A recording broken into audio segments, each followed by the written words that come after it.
I used to work at a small restaurant with my older brother when we were in high school. It was a cozy place in a shopping center, and we did all sorts of tasks there. But my brother left for college after a year, and I stayed on. One Friday night, I was closing with the manager. Everything seemed normal until a delivery request came in late. The address seemed off, but I decided to go anyway. As I drove, the roads got emptier and darker. When I reached the address, it was a row of dark houses. I knocked on the door, but no one answered. Feeling uneasy, I left the food and turned back to my car. That's when I saw a man behind it, peering inside. He didn't respond when I spoke. I felt a chill as I walked towards him. Suddenly, he moved away and started yelling towards the woods. I saw shadows moving there, and fear gripped me. I rushed into my car and drove off, leaving the yelling man behind.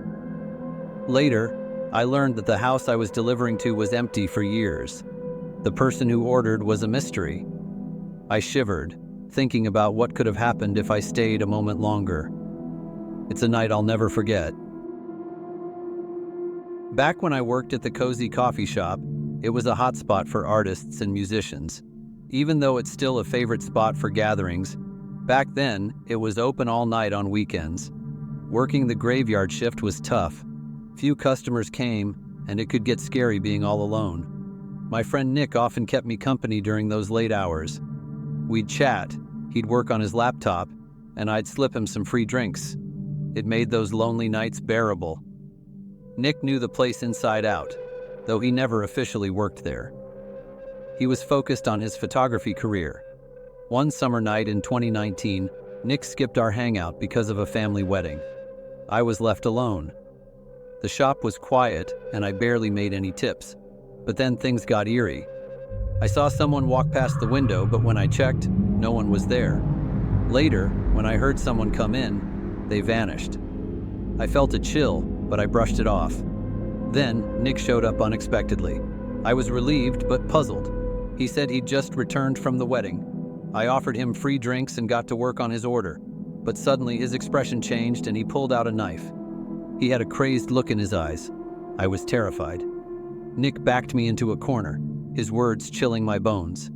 He claimed nobody would believe me, as the cameras weren't even on. Panic surged through me as I searched for a way out. In a desperate move, I grabbed the panini press and hit him, injuring him and myself in the process. With adrenaline pumping, I escaped out the back door and called the police. Nick tried to break into my car, but failed.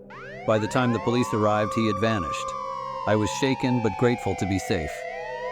Despite what happened, I didn't press charges. Nick disappeared, and the coffee shop stopped its overnight hours. Some might think I quit because of that night, but it wasn't the case. I continued working there until recently, and life moved on. But the memory of that terrifying night still lingers.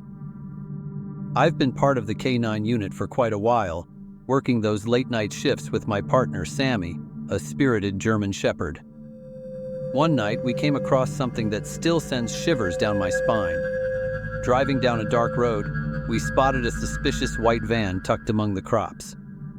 Flashing our lights, we hoped to coax out whoever was hiding. No one emerged, so I parked and ventured out with Sammy. Sammy led me straight to the van's trunk, pulling hard on her leash. When I opened it, a terrible smell hit me, and I saw 7 body bags. Panic rose in me as I called for backup. Then, Sammy darted into the crops after something. Fear gripped me as I followed her barking, feeling the crops closing in around me. Suddenly, arms wrapped around my throat, squeezing tight. I was helpless until Sammy bit the attacker, giving me a chance to fight back. In a split-second decision, I fired my gun, taking down the man. Trembling, I grabbed Sammy and ran back to the car, feeling eyes on us as we fled. I was scared, but my priority was our safety. Backup arrived, but the van and its occupants were gone. I felt like a failure, unable to even get their plate number. It haunted me, knowing I let dangerous criminals slip away. Despite my years of training, that night shook me to my core. But I'll always be grateful for Sammy, who saved us both.